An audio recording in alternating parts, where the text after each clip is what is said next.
you need to, first of all, be ready to learn the basic things. It starts from there. Yeah. And then when you get grasp or you get hold of the basic things, how basic nursing operates in the United Kingdom, then you need to start shooting out for some of those extensive skills that would position you, or put you in a good position to step further in your career, to take a step further in your career. So, first thing, I learned the basic things. Yeah. I was able to navigate my way around nursing in the UK. Yeah. Then secondly, I started going out for, some of those skills that are not mandatory.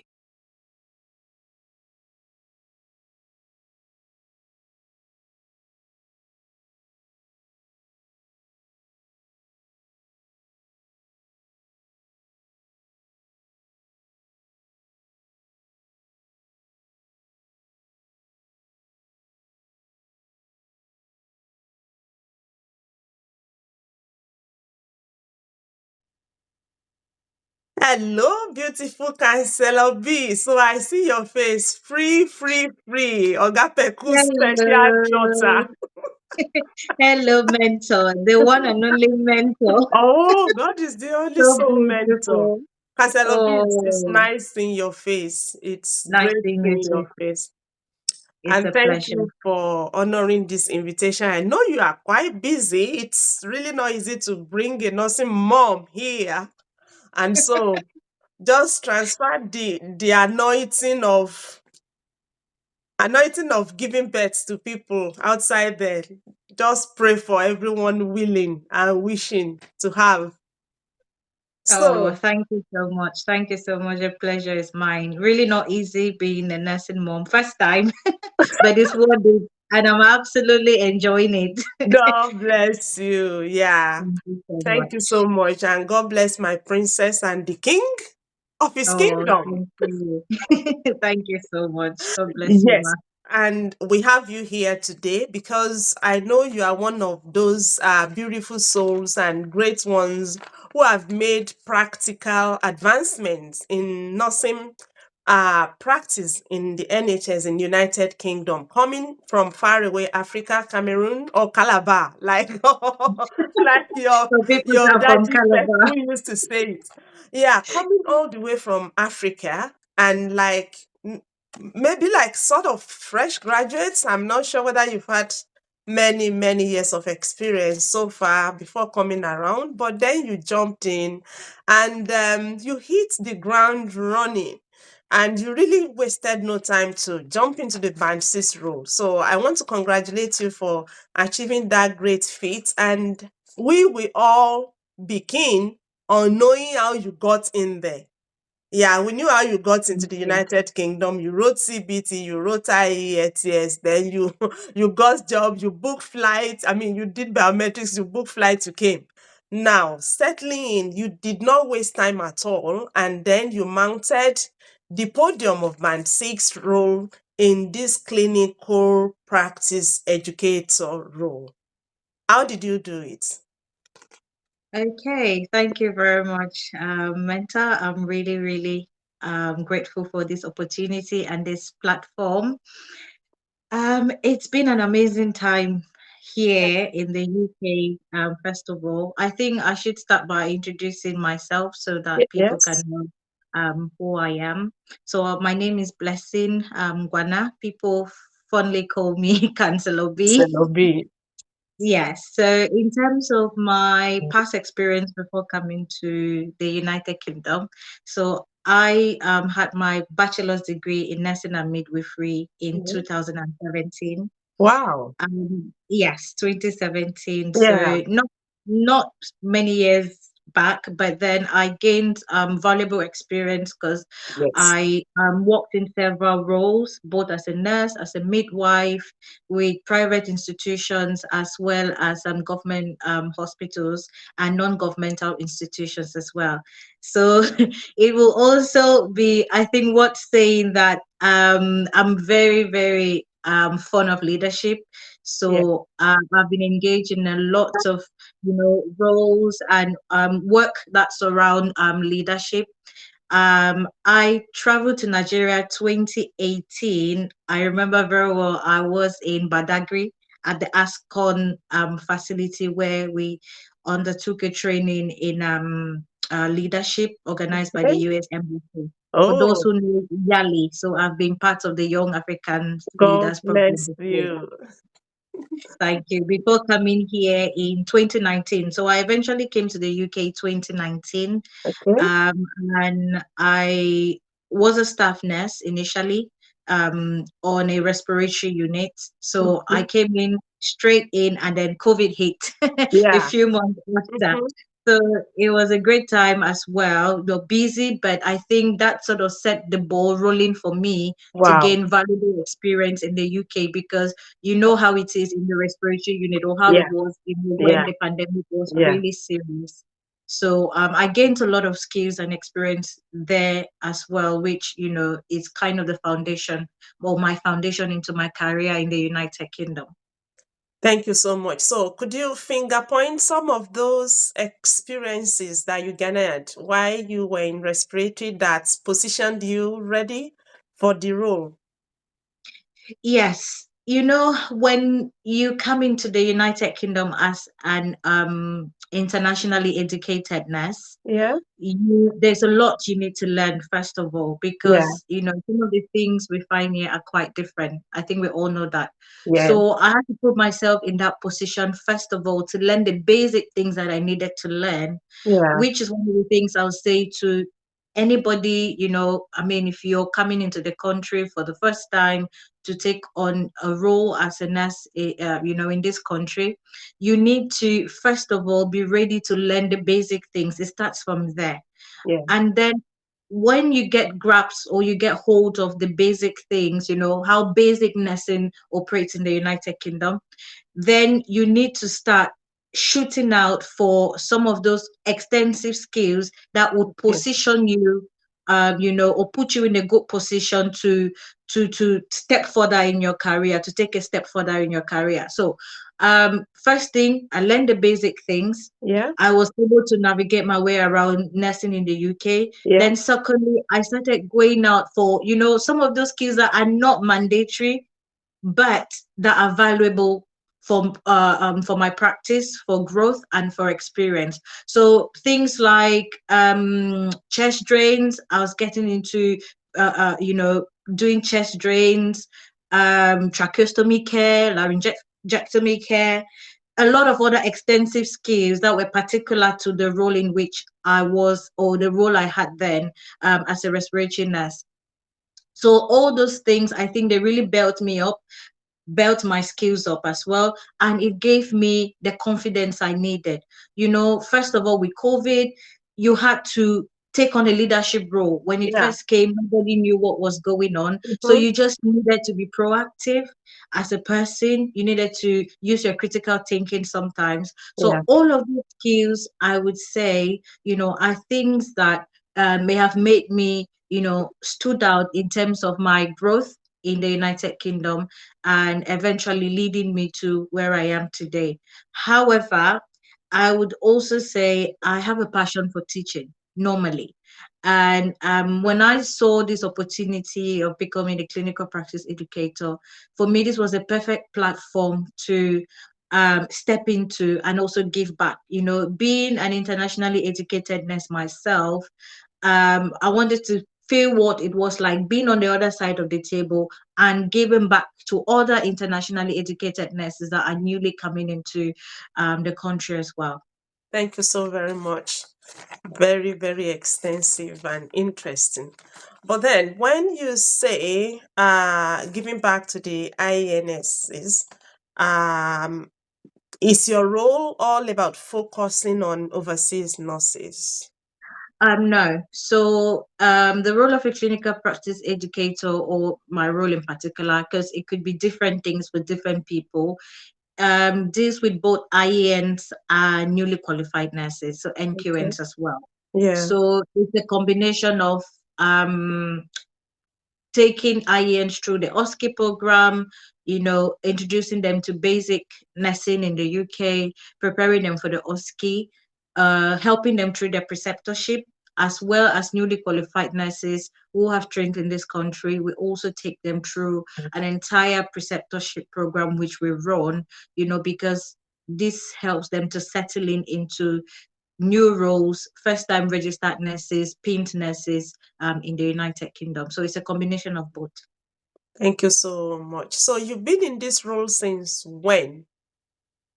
I got into this role March 2021. So I came into the UK in September 2019. So I think jumping from the respiratory unit to being a clinical practice educator was roughly about 1 year and 6 months, 1 year, 5 months. Yes. So I got into this role March 2021 when I became a clinical practice educator. Thank you, thank you, thank you, thank you so much. So tell us what your typical day looks like at work. Okay, a typical day at work could be many things. Could be many things, especially when you have to, deal with people and work with people from different backgrounds, different personalities, and you have to teach and learn as well as you teach. So a typical day, I would say, starts with coming in to work, setting up, because especially when it comes to preparing IENs for the OSCE, there's a lot of prep work that needs to be done. So you need to, first of all, set up the whole clinical environment. The whole environment needs to stimulate an OSCE environment so that the nurses get familiar with. So we kind of do that setup in the morning before the nurses come in. Every day obviously has got a plan of action which we need to follow. So in that light, we need to make sure that we're working according to that plan. So once we're set up, we wait for the nurses, they eventually come in, then we start the day. It's a mixture of teaching, tutoring, practice, demonstrations, and then one-on-one assessments with the nurses, identifying any developmental gaps, looking at what extra support they need, supporting the nurses. Also, the nurses interact quite a lot amongst themselves. They act as patients. Sometimes we, as tutors or clinical practice educators, we also act as patients, so the nurses can practice effectively. We get volunteers sometimes who will act as patients as well, so the nurses can practice. Again, all of this is structured so much so that it can mimic an OSCE environment, just the same way it would look like when they get for their exams. This gets them, quite familiar with what the OSCE exam would look like.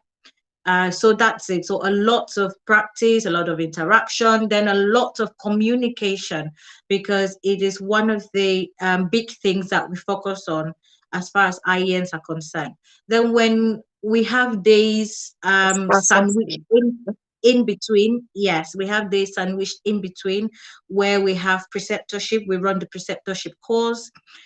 Such days, it could be just NQNs, or it could be a mixture of NQNs and IENs, whereby again with the NQNs, it's just forming the groundworks for them to be good nurses on the wards, being able to deliver gold standard care. So there's a couple of things that we take them through in terms of preceptorship, like reflection, how to reflect on their practice, how to revalidate, how to manage pain effectively. We do have other clinical specialist nurses that come in as well to deliver some of these courses that they take during their preceptorship programs. So a typical day would almost look like that. Wow, wow, wow. Filled up but fulfilling. Thank you so much. Very, very Yeah. So fulfilling. It if can you be put busy. yeah, if you put your roles now at side by side with what you were doing as a face-to-face clinical nurse, which one would you prefer? Do you miss your bedside nursing role? Do you still step out occasionally, maybe to pick bank shifts? Is it possible to forget those things you've known as a clinical person like me? I love face-to-face things. Like I love clinical nursing practice. Like interact with patients and all that.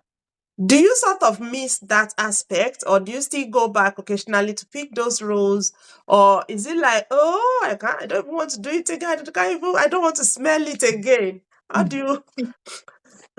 Okay, I'll be very honest. If it comes to teaching, being on the ward, I'll pick teaching any day, anytime. Okay, Mm, not because I don't particularly love the face-to-face interaction with nurses and colleagues and other patients, and working in that big multidisciplinary team, but just because, as a passion and what I know I can do best, then it will be, teaching. the side of teaching. But Mm. however, as she said, from time to time, I need to pick up a couple of shifts so that I can keep in touch with my clinical practice as well, Oh. which is very important for teaching even the IENs and Mm. the NQNs, because if you're not up to date with current practice, then what you might be dishing out could very well be old knowledge. So Oh. from time to time, we need to have that, touch days. So sometimes I pick up extra shifts, just so that I can keep up with my clinical practice, Oh, skills wow. and knowledge Wow, as well. wow, wow, wow. Yeah. Thank you so much. And that one you just said, is it like that with all the other members of the team? Like those who are much more experienced than you there, do they still sort of step out, pick shifts so they can keep in touch? Or is it because you are sort of, I'm Well, not I think it's kind of on different. personal things. Yes, I'm the youngest in my team, Yeah, first of all. I was about saying that, then I stopped saying that. Yes, I am the youngest in my team, so most of team members are maybe way gone into their practice. They've been practicing for years and years. So I mean, they do go up to the wards. Like we have times where we all go up to the wards for supervision. We need to work with the nurses one on one as well. So we do have those moments, although it doesn't. Those opportunities don't come often. Um, like right now, our trust is introducing more hands-on deck support where we have clinical educators on the ward that can support the nurses on the ward. Oh, So, okay. which again makes it a bit tricky for us to go onto the wards to work with the nurses ourselves. So we have to focus more on the teaching, the preceptorship program, the OSCE program. But again, on a personal note, because sometimes it also has to do with our personal aspirations. Mm-hmm. Some people might decide, well, I'm not going to the whatever, and they're okay with it. They're okay maybe with losing some of their skills. So it all depends on, I think, our aspirations, our career aspirations, and whether we want to maintain and harness some of those skills that we've had in the past. So for me, yes, I would want to do that. I've still got a long way ahead of me in my career.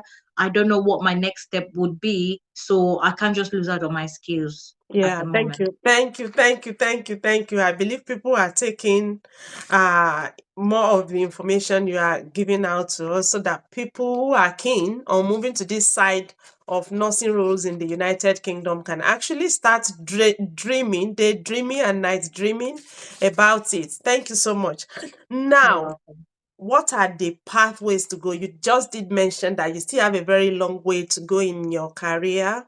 And what are the career pathways? What are the ways to grow, to be bigger in this clinical practice educator role? Okay. I think to start with, I think many people would be quite interested to know, the pathway to get here. At the beginning, I did talk about some of the things, Mm-hmm. like putting yourself in that position to take a step forward in your career. Yeah, But looking at this role specifically to get in, because these are vacancies that pop up all the time. And I think in different trusts, these vacancies will pop up because yeah. they need I think clinical practice. I still saw one in Dorset. Exactly. Clinical practice educators are needed everywhere all the time. So how to get in, be pushful, learn skills, develop, number one. Secondly, there is a course which is self-paced online which anybody can do at any time in the comfort of your home. A course in education and training, which What did is you sort say of the name is? education and training. So it's like Okay. EAT, Mm, education and training. So mm. you can just buy this course online. It just gives you, like a foundation into teaching, what you need to do to prep yourself for this role. Things like lesson planning, working according to your syllabus. It just gives you, the foundation for teaching. So it's quite a good one. I think this course was requested of me when I applied for this role. Another thing is just step up yourself with these skills, because they tend to ask you, what makes you extra, what skills have you got that makes you an extra person or candidate for this role. So some of those extensive skills you've done and trainings that you've completed, will put you ahead of other people who are applying for this role. They kind of said I needed to have done my master's, or in the process of doing a master's program, which I was then when I applied initially. But to be honest, I don't think you will be disqualified because you haven't done a master's program. No way.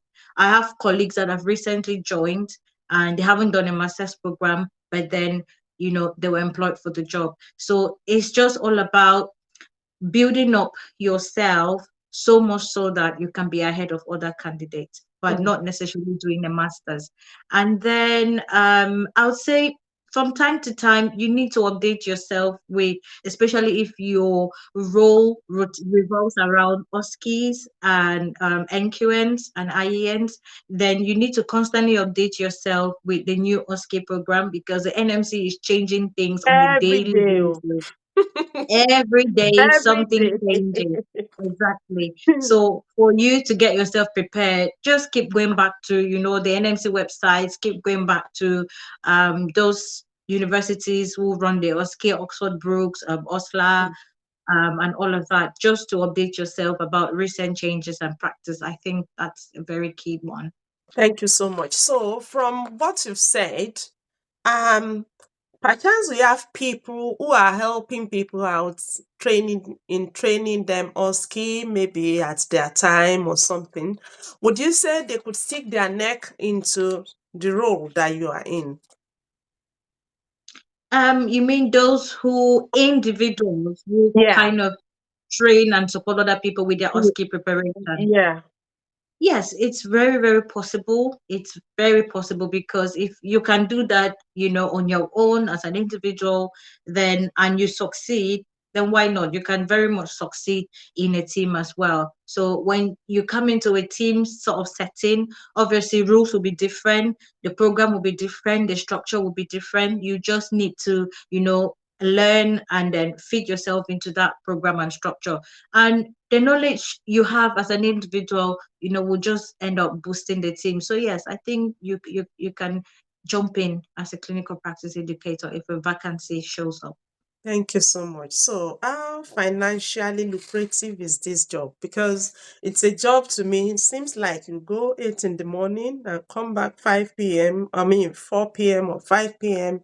And we know in the UK or some other countries like that, in Africa, if you are an educator, you are like maybe paid sort of better, sort of, but it doesn't seem like it's like that here because they aren't going to, you won't work on weekends. That's when they have all those little extras. You're not working nights, you don't have that extra. You're not working bank shifts, I want to believe. And so, how how financially lucrative is it? Okay. Band six. Well, this is a band six role, Yeah. first of all. So it comes with a little step up from band five. Well, it depends on where you are on the band five scale. So if you get into this job role, you obviously start from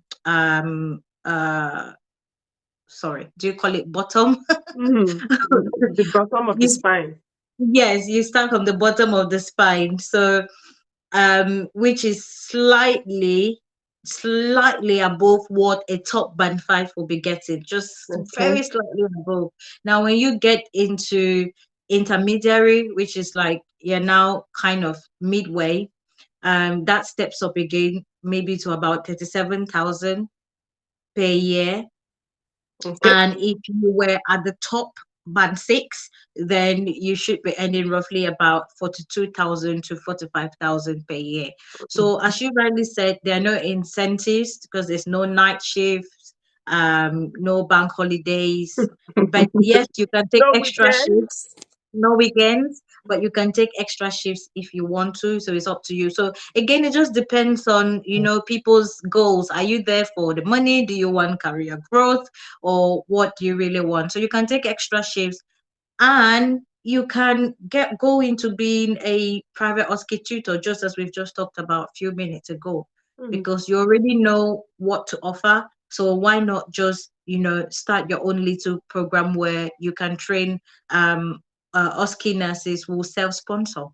Oh, fine. Thank you so much. Thank you so much about that. Yes, So, this work, I think I'm a bit passionate about cash now, pounds. Huh? exactly. So, do you guys do agency works? Do you take agency roles in this particular job like others? It could To be honest, I've never looked into it if there are agency roles attached to this particular job role. I've never looked into it, but they could very well be. But it's something I've never really looked into. Okay, thank you, thank you so much. So, if you want to shine, you did tell us people should take trainings. This education and training program, how capital intensive is it? Will your employer refund what you've spent on that? Or if you haven't done it, will that disqualify the person? If the person have done it before getting the job, will they be refunding what the person have spent getting that certificate? No, for the AET course, it's completely your responsibility. You don't get any refunds. It's a requirement for the role, so you need to do it as an individual.